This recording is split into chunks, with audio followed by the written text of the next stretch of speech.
이 청산소득은 뭐 앞에 있는 토지 등 양도세과 마찬가지로 뭐 굉장히 중요하다고 볼 수는 없지만 그래도 상대적으로 좀 더 중요한 편이에요. 뭐 가끔 2 년에 한 번, 3 년에 한 번 꼴 정도는 시험에 나오니까 그래도 요거는 좀 공부를 해 두시는 게 좋을 것 같다.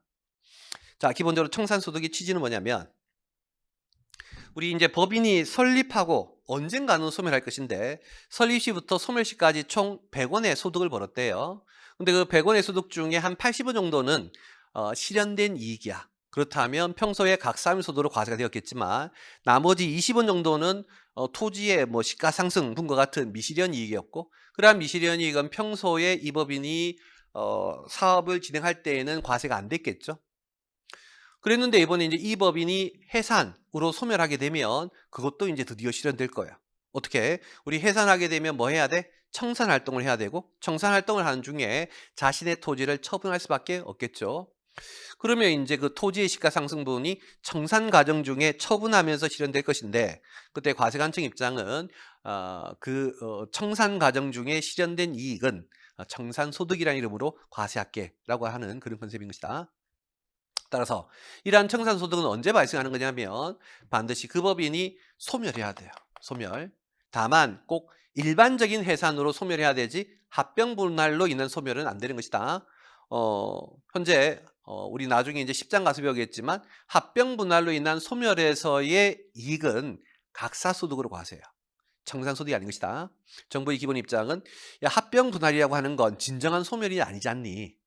하지만 일반적인 회사는 그 법인이 완전히 없어지는 거잖아요. 합병 분할은 또 다른 법인에게 합쳐지고 분할은 또 다른 새로운 법인이 세워지는 개념이다 보니까 진정한 소멸이 아니다라는 의미에서 청산소득이 아닌 각사소득으로 해요. 그다음에 밑에 상법상 조직변경은 제외다. 우리 이제 조직변경이라는 게 주식회사가 유한회사로 바뀌거나 혹은 주식회사가 합자회사로 바뀌거나 혹은 합자회사가 주식회사로 바뀌는 회사의 형태가 바뀌는 것이지 진정 그 법인 소멸한 것은 아닌 것이죠. 그래서 조직변경은 청산소득의 납세 의무 사유가 아닌 거예요. 그럼 예전에 하나 배웠던 거 조직변경은 뭐도 아니었다? 사업연도의 의제 사유도 아니었어요. 아시겠죠? 그다음 요거는 이제 우리 예전에 했었죠. 기본적으로 이러한 청산소득은 영리이면서 내역법인만 물지 비영리법인이나 외국법인은 안 문다. 왜? 비영리법인은 청산에서 남은 잔여재산가액이 국가에 기속되어서 계속 좋은 일에 사용이 되고 그다음에 이제 외국법인 같은 경우에는 지네 나라 본점에서 청산하기 때문에 우리나라에 과세권이 없는 개념이다. 얘기 이미 공부했었죠. 그다음 이제 별표의 문장이 시험에 잘 나오는 말 문제예요. 먼저 설명해 보면 예를 들어 볼게요.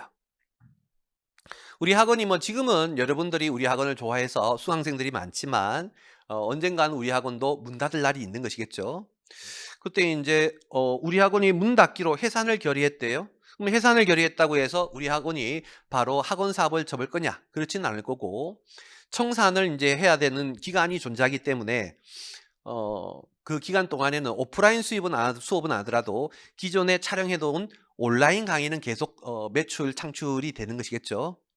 그러면 그러한 온라인 매출은 청산이 진행되는 기간 중, 청산 진행 중 벌어들인 소득인데 그 각사소득으로 과세할 거냐, 청산소득으로 과세할 거냐의 문제가 있겠지. 우리는 뭘로 과세하는 것이다? 각사소득으로 과세해요. 기본적으로 청산소득의 개념은 오로지 법인이 해산을 결의하는 시점 있죠.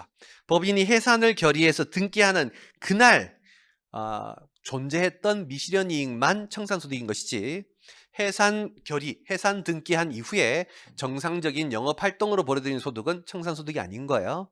청산소득의 본질은 법인이 해산하기로 마음먹은 그날 그 시점에 미실현 이익을 청산해서 실현될 때 과세하는 그런 개념인 것이다. 이해되시겠어요? 그래서 정상기간 중에 생기는 각사 소득에 해당하는 성격의 금액들이 있다면 당연히 각사 소득이지 청산소득 아니라는 거 주의하시고. 그다음에 이제 청산소득의 금액은 얼마로 구할 거냐면 자녀재산가액 빼기 자기자본으로 해요.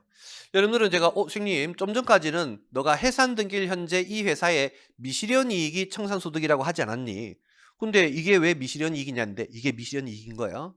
기본적으로 미실현 이익이란 시가 빼기 장부가인 거 아시겠죠? 그때 이 자녀재산가액이라는 게 이 기업의 진정한 시가인 거야. 실질가치 시가. 그리고 이제 자기 자본이 순자산의 장부가액인 거예요. 우리가 이제 그 미실현 이익은 자산이랑 부채랑 다 고려한 순자산의 미실현 이익이 될 것이고, 순자산의 시가가 자산재산가액, 순자산의 장부가액이 자기자본인 거예요. 구체적인 숫자를 한번 보면, 우리 회사가 해산을 등기하는 날 현재 가지고 있는 자산들이 3개 600원, 그날 부채가 400원 해서 순자산의 장부가액이 400원이라고 이제 인식이 되고 있어요. 근데 이번에 청산을 해봤더니 재고는 처분하겠죠. 청산하게 되면 90원으로 회수가 되었고, 토지는 팔아봤더니 500원에 들어왔고, 채권은 회수했더니 210원으로 회수했으면 이제 이 자산의 평소의 장부가액은 600원이었지만 자산의 진정한 시가는 얼마? 800원이었던 거예요. 세법 입장은 이때 이 시가라는 개념은 우리가 얘기하는 통상의 시가가 아니라 그 자산이 현금으로 바꿔진 금액, 그 자산이 최종적으로 현금으로 바꿔진 금액이 그게 이제 그 자산의 진정한 시가다라고 보겠다는 거예요. 아시겠죠? 그다음 부채도 원래는 400원 갚아야 되는데 실제로 갚아봤더니 440이면 부채의 시가는 440원이었던 것이고, 그럼 최종적으로 순자산의 시가는 얼마? 360원인 것이겠죠. 그때 이 360원이 바로 자녀재산가액인 것이겠죠.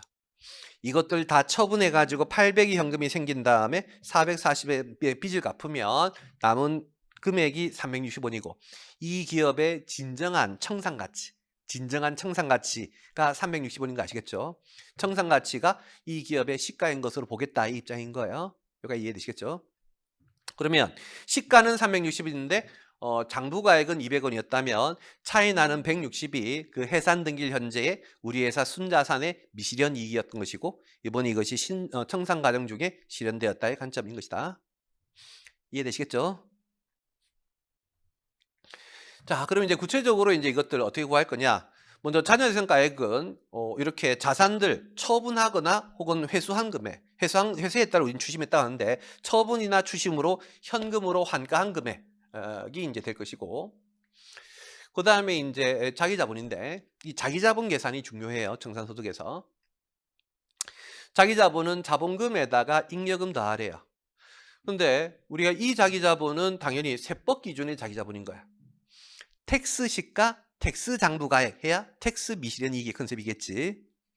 당연히 이제 세법상 장부가액인 세법상 자본의 숫자가 돼야 되겠고, 그게 되려면 자본금도 텍스가 돼야 되겠고 잉여금도 텍스가 돼야 될 것인데, 자본금이라는 숫자는 항상 부가 텍스가 일치할 수밖에 없는 거예요. 왜? 항상 액면가액을 계산하는 것이니까. 하지만 잉여금은 부가 텍스가 다를 수가 있기 때문에 세법상 잉여금은 북잉여금에다가 플러스 1번 더하고 마이너스 1번 빼서 계산을 해요. 자, 이게 이제 뭔 말인지 설명을 좀 해보면, 우리 예전에 법인세 시작할 때 공부했던 건데요. 우리가 유보라는 소득처분이 있다. 이 유보라는 것은 순자산의 차이를 의미하는 것이다. 따라서 북순자산인 자본에다가 그 순자산의 차이인 유보나 마이너스부를 고려하면 그게 바로 세법상 순자산이 되는 것이다. 이해하시죠? 그래서 이런 산식이 옛날에 만들어졌잖아요.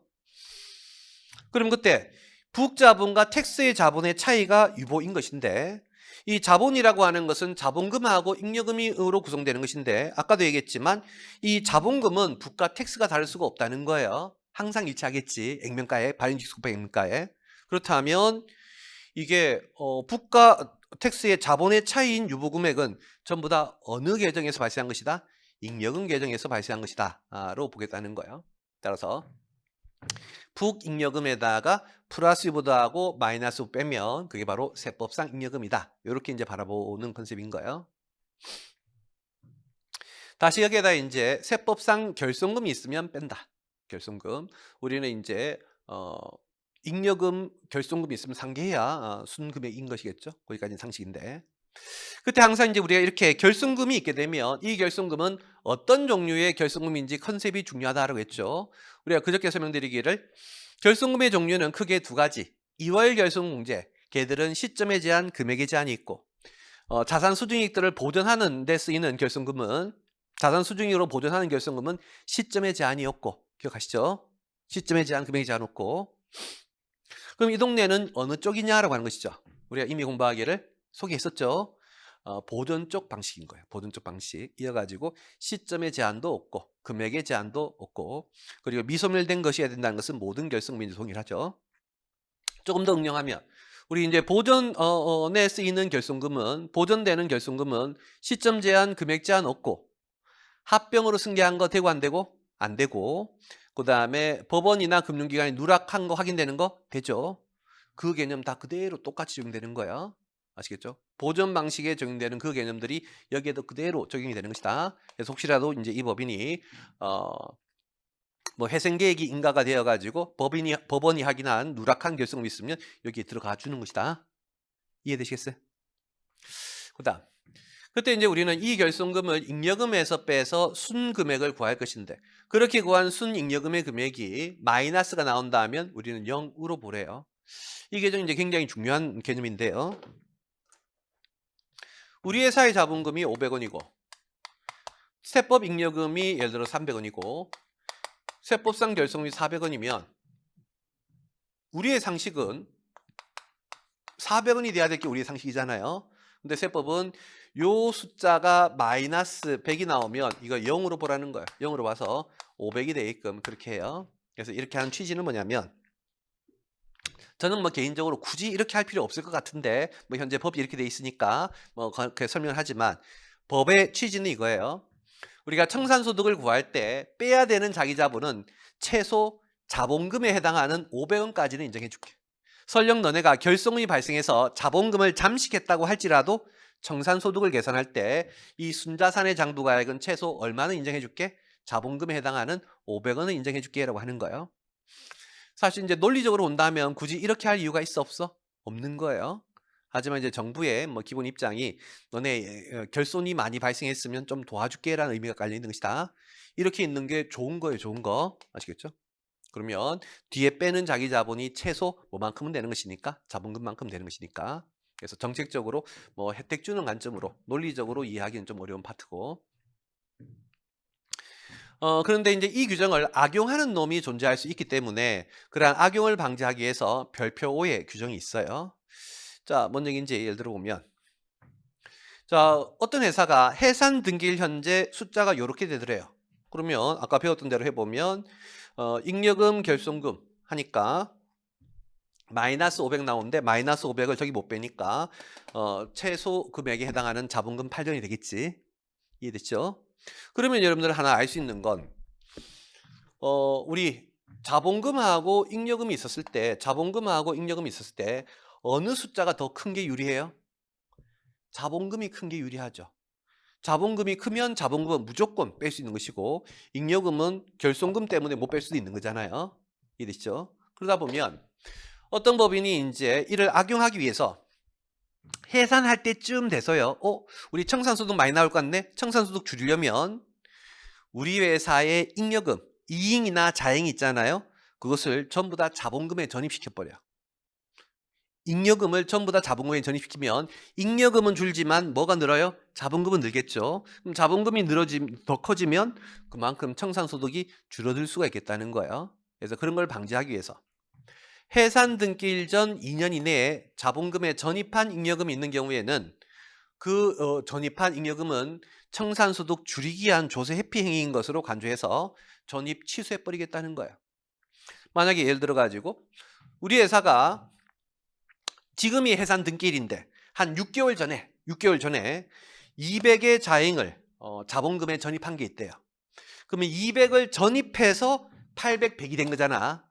200을 전입했더니 800백이 되었다면 200을 전입하기 전이라면 자본금은 얼마였을까? 600이었겠죠. 그리고 잉여금은 100이 아니라 300이었겠죠. 600, 300이었던 것을 300 중에 200을 전입해서 800백 만든 거잖아요. 이렇게 간주해버리겠다는 거예요. 이렇게 바꿔버리면 이제는 결손금의 숫자는 이제 그대로 있다라고 전제한다면 300에다가 600 빼니까 마이너스 300이고 0 되죠. 그러면 뒤에 빼는 자기 자본은 600밖에 안 되어서 조금밖에 못 빼겠지. 이해되시겠어요? 그다음 마지막으로 이제 여기 법인세 환급액을 더한다로 돼 있죠. 이제 어떤 개념이냐면 내가 알고 봤더니 옛날에 법인세를 냈는데 그 알고 봤더니 법인세를 많이 냈던 거야. 그래서 청산하는 기간 중에 법인세를 돌려받은 게 있대요. 내가 옛날에 법인세를 많이 냈고 이번엔 청산 기간 중에 돌려받았다. 자, 그럼 이제 어떤 문제가 생기냐면 우리 여기 있는 이 숫자들은 자녀재산가액의 자산 부채나 자기 자본, 이 숫자들은 전부 다 해산 등기일 현재 존재했던 자산부채, 해산 등기일 현재의 자본의 숫자인 거예요. 그러다 보니 여기 있는 이 북잉여금이요, 해산 등기일 현재고, 해산 등기일 현재는 내가 법인세 많이 냈고 아직 돌려받지 못한 상태지. 해산 등기한 이후에 청산기간 중에 받았어요. 그러다 보면 내가 옛날에 법인세를 많이 냈으면 손익계산서에 비용이 많고 당기순이익이 적으니까 이 잉여금이 줄어들어 있을 거예요. 법인세를 많이 냈으니까. 아시겠죠? 그리고 이번에 이제 법인세 돌려받았으면 그것만큼 과거에 북잉여금이 잘못된 것이니까 늘려줘야 되겠다라고 하는 거예요. 이해되시겠어요?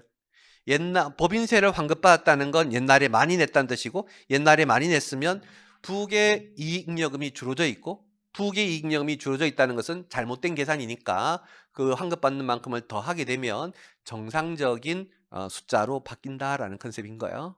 뭐 그렇게 이해하시면 되겠고. 자, 그 다음은 이제 세율. 기본적으로 이제 이 청산소득은요, 내가 사업연도 중에 내가 취득했던 자산의 가치 상승분인 거예요. 그래서 일반적인 각사소득과 성격은 똑같지만 다만 청산 중에 실현됐다는 의미로서 별도 이름으로 과세하는 것뿐이지 본질은 각사소득하고 동일한 개념인 거예요. 사업활동을 통해서 번 소득인 거예요. 그렇기 때문에 이것도 역시 각사소득에 대한 세율하고 동일하다. 청산소득의 세율과 각사소득의 세율은 당연히 본질 성격이 똑같으니까 동일해야 되는 거예요. 토지 등 양도소득은 완전히 다른 개념인 것이다. 아시겠죠? 내가 사업활동으로 벌었는데 평소에 실현되었으면 각사, 청산 중에 실현되었으면 청산. 그래서 본질적으로 사업활동을 통해서 벌어들인 소득이기 때문에 세율이 달리 가서는 안 되겠다. 이 관점인 것이겠고. 그다음에 이제 언제까지 이제 신고 납부할 거냐면, 기본적으로 청산소득은 언제 계산할 수 있냐면 자녀재산가액이 확정이 돼야 돼요. 자녀재산가액이. 그렇게 해서 이제 계산할 수 있는 날이 속한 달인 말부터 3개월. 이고 이 개념은 각사소득에 대한 신고기한하고 똑같다고 생각하시면 돼요. 기본적으로 이 각사소득은 언제부터 계산할 수 있냐면 사업연도가 종료해야 계산할 수 있겠죠. 12월 말이 돼야 이제 제대로 계산할 수가 있겠지. 이해되시죠? 그렇기 때문에 사업연도 종료일이 세금을 계산할 수 있는 날, 세금 계산이 가능한 날이고 그날부터 3개월이라는 관점에서 똑같은 거예요. 근데 이제 시험에서는 여러분들을 현혹시키기 위해서 청산소득에 대한 법인세는 해산 등기일이 속한 달의 말부터 3개월이다. 이렇게 나오면 왠지 해산 등기일 그럴싸해 보이는 것이죠. 우리 해산 등기를 한 날은 이제 청산 활동이 시작되는 날이고 그날은 청산소득이 얼마인지 알 수가 없어요. 자녀재산가액은 그 뒤로 청산 활동을 한참 해야 나올 수 있는 것이니까. 이해되시겠죠? 그래서 그러한 기본 관점만 이해를 하신다면 충분히 이해할 수 있을 거예요. 그래서 그러한 개념이 우리 예전에도 배웠었죠. 의제배당의 기속시기 기억해요? 의제배당할 때 다른 의제배당들은 결의일로 하는 것이 원칙이지만 해산시 의제배당은 해산 결의일이 아니라 자녀재산가액 확정을 한다고. 왜? 자녀재산가액이 나와야 의제배당 구할 수 있으니까 뭐 여기도 그와 유사한 관점으로 이해하시고. 반대로 이제 내가 해산하기로 했는데 마음을 바꿔서 사업을 계속하겠다고 마음을 바꾼 거예요. 과세관청 입장은 청산이 진행 중인 놈과 그렇지 않은 놈을 구분하는 관점으로 각사하고 청산소득을 만든 거예요. 근데 청산활동이 진행이 되다가 이제 다시 사업을 하겠다고 마음 먹으면 이제 새로운 다른 법인이 되는 거예요. 그래서 우리 예전에 사업연도도 바뀌어야 된다는 거 아시죠? 그래서 과세관청은 혹시라도 사업을 계속하기로 마음 바꿨으면 청산하다가 그러면 그때는 계속 등기일이 속하는 달의 말일부터 3개월 이내에 기존 청산했던 소득을 신고하라고 하는 거예요. 비록 내가 다시 사업을 계속하기는 했지만 기존에 청산 활동을 했던 건 분명한 거잖아요. 그래서 기존의 청산 활동으로 실현된 이익은 청산 소득으로 과세하고 이제 새로이 이제 각사 소득을 이제 새로이 또 신고하게 될 것인데 기존 청산 소득은 계속 등기가 되면 그날까지가 최종 청산 소득이 되는 것이니까 이때부터 계산할 수 있겠죠. 그래서 요 날과 요 날은 청산 소득을 구할 수 있는 날의 관점으로 이해하시면 되겠고. 그 다음에 밑에 별표 청산소득이 없는 경우에도 신고 의무가 있다는 당연한 것이겠죠. 있는지 없는지는 신고를 해봐야 과세관청이 알 수 있는 것이고. 그 다음에 이제 중간신고 납부는 뭐 좀 지엽적이고 지금까지 한 번도 시험에 출제된 바는 없어요. 어 그래서 뭐 여력이 되시는 분들은 기억하시면 좋은데 여력 되시는 분들도 뭐 1, 2 중에 2 정도 하나 기억할게요.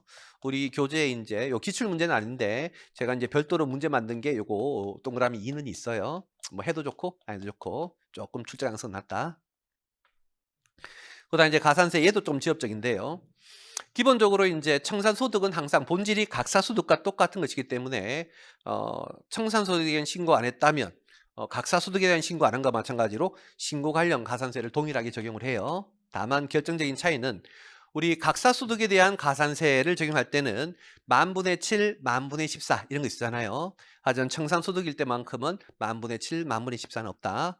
마치 우리 부가가치세에서 만분의 7, 만분의 14 없는 거와 마찬가지로 청산소득이나 가산세는 그런 게 없고요. B는 뭐 좀 지엽적인 내용이니까 패스 생략하도록 할게요. 자, D 문제를 한번 봐보죠.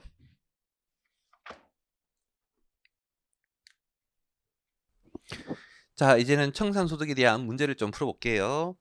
우리 교재 이제 11장의 이제 9번 문제예요. 다음은 청산소득에 대한 규정 중 옳은 것은 어느 것인가? 동그라미 1번에 청산소득에 대한 납세 의무자는 해산합병 분할로 인하여 소멸하는 모든 법인이다. 틀렸죠. 우리 청산소득은 합병 분할로 인해 해산할 때는 과세상이 아닌 것이죠. 두 번째, 청산소득을 계산할 때 자녀재산가액은 자산총액에서 부채 총액을 뺀 금액으로 한다. 맞죠? 기본적으로 자연상은 자산 빼기 이제 부채. 이 경우 자산총액은 해산 등기일 현재 자산의 합격으로 하되, 맞죠? 해산 등기일 현재 존재하는 자산들로만 하되, 다만 그 시점의 장부가액이 아닌 최종적으로 이제 처분해서 현금으로 환가되거나 아니면 채권 같은 경우에는 추심해서 현금으로 돌아받은 금액 이래 있죠.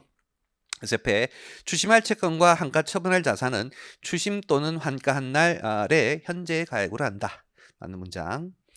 그 다음에 이제 동그라미 3번에 청산소득을 계산할 때 자기 자본의 총액은 세무상 이월결승금을 차감하여 계산한다. 맞죠? 우리 이제 자기 자본은 자본금에다가 잉여금 더하고 이월결승금 빼죠.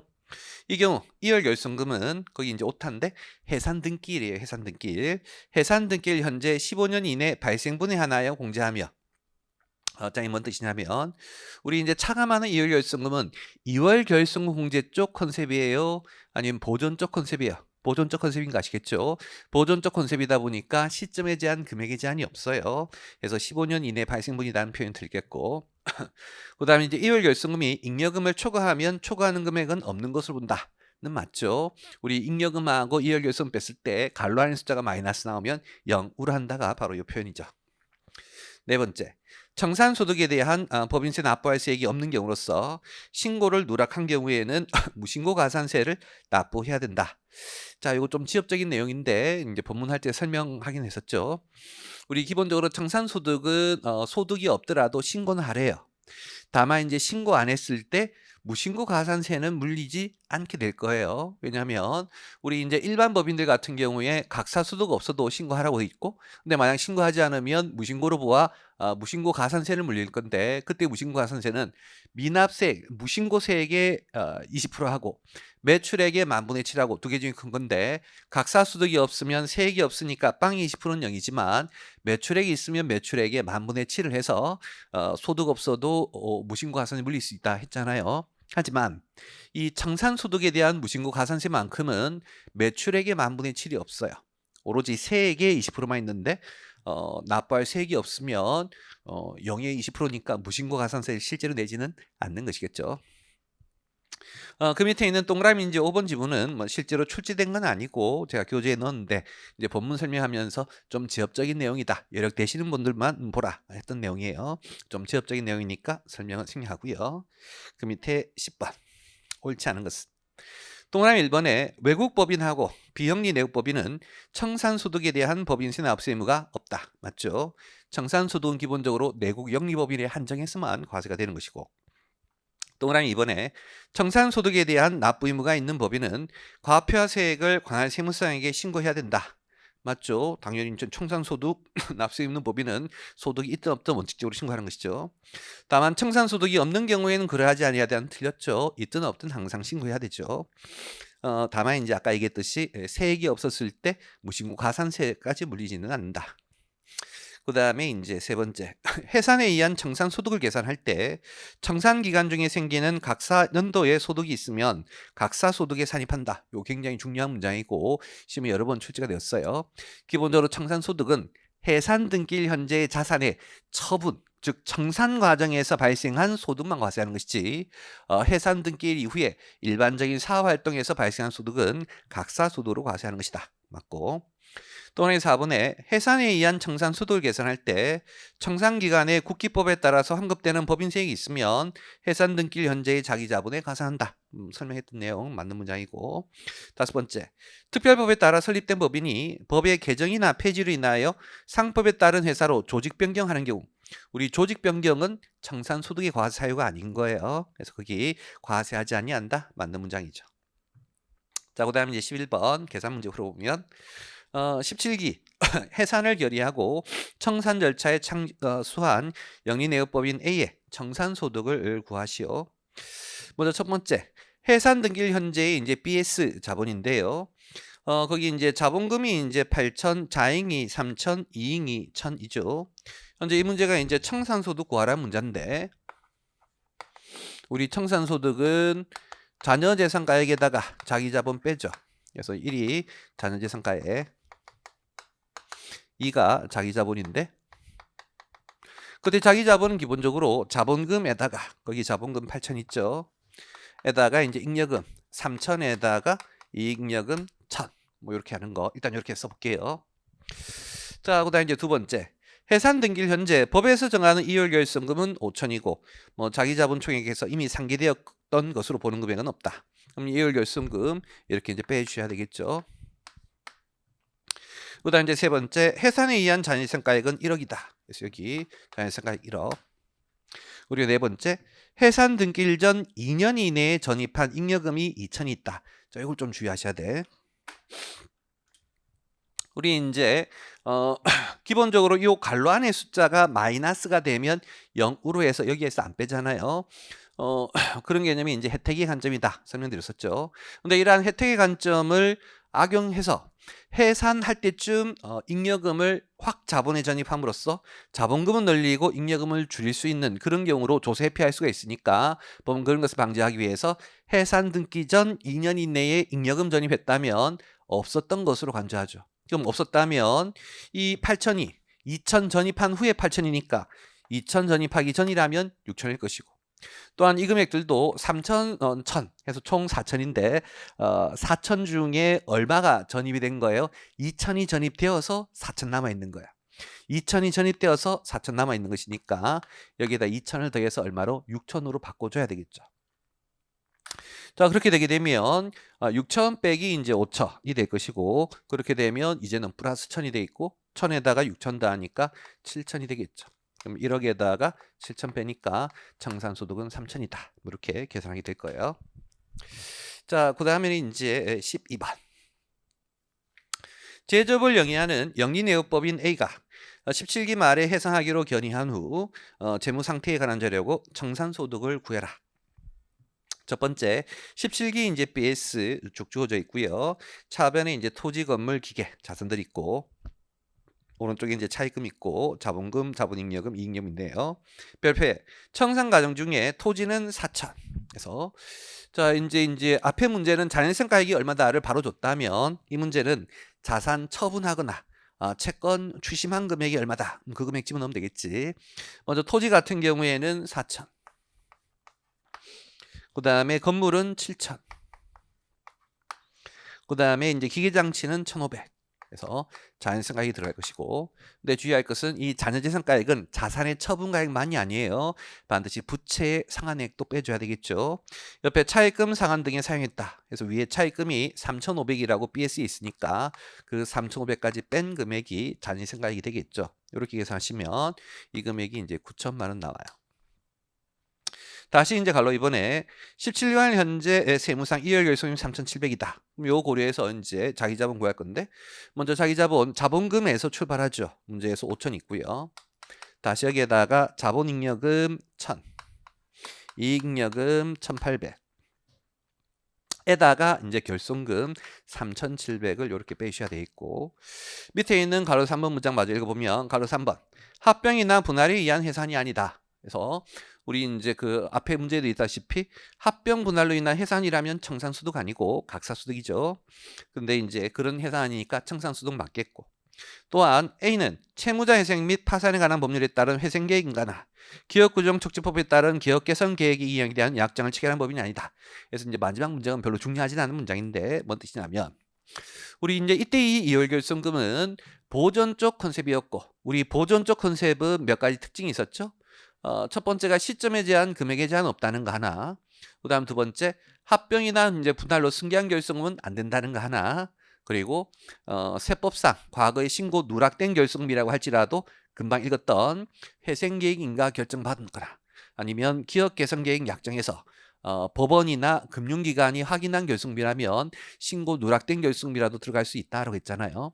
근데 이제 이놈은 그러한 특별한 법인들이 아니기 때문에 뭐 신고 누락한 놈은 들어갈 수가 없어요. 그래서 이제 세법상 이월 결손금대로 다 빼라, 이 개념이 되어 있고. 자, 그때 이제 이 갈로 안의 숫자를 계산해 보시면 뒤에 게 더 크죠. 그래서 얘가 마이너스가 나오고, 마이너스가 나오면 어떻게 0으로 보는 것이죠. 그럼 그때는 자본은 5천만 원이 될 것이고, 9천에다가 5천 빼면 청산소득은 4천, 뭐 이렇게 계산이 되겠네요. 그 밑에 있는 13번 문제도 뭐 앞에 문제하고 똑같은 유형이니까 숙제로 낼게요. 여러분이 한번 해보시되 주의할 것만 이제 소개를 하면, 거기 갈로 2번에 보시면 2월 결손금 주어지면서 동그라미 1번에 500인데 제3기 발생분으로 이 중 400은 4기 과표 시 공제받았다. 공제받았다, 소멸했다라고 하는 거예요. 그렇기 때문에 500 중에 이제 이미 공제받은 400은 뺀 나머지 100만 원, 나머지 100만 원만 미소멸 2월 결손금으로 여기 넣어줘야 되겠죠. 그 다음에 이제 갈로 3번에 보시면 동그라미 1번에 토지의 취득세와 관련해서 순금불사님 유보로 처분한 세무령이 있다. 우리는 이제 여기 세법상 잉여금 구할 때 아까 앞에 문제들은 북잉여금밖에 없었지만 이 문제처럼 유보가 있으면 그 북잉여금에다가 유보를 더해야 세법상 잉여금이 된다 했죠. 그래서 거기 이제 플러스 유보, 여기 100만 원 더하라는 뜻이고, 또한 동그라미 이제 2번에 보시면 건물의 감가비와 관련해서 시인부조객 80만 원이 발생했다. 시인부조객은 마이너스 유보가 아니잖아요. 유보가 아니기 때문에 반영할 필요가 없겠고, 그 다음에 이제 15기초 전기 이월된 삼각 부인액 누계액 150이 있다. 삼각 부인액도 유보죠. 그래서 앞에 유보 100이랑 뒤에 유보 150이랑 여기 이제 북잉여금에 전부 다 더하시면 되겠죠. 그리고 이제 갈로 4번에 청산 기간 중 국기법에 따라서 140의 법인세를 환급받았다. 우리 이제 법인세 환급받은 금액은 여기 자기 자본 계산할 때 별도로 더하는 거 아시죠? 그래서 뭐 그것들만 앞에 문제에서 없었던 유형이니까 여러분 반영해서 한번 풀어보시면 좋을 것 같아요. 자, 이렇게 해서 청산소득 공개 강의를 전부 다 마무리하도록 할게요. 마치죠. 수고하셨습니다.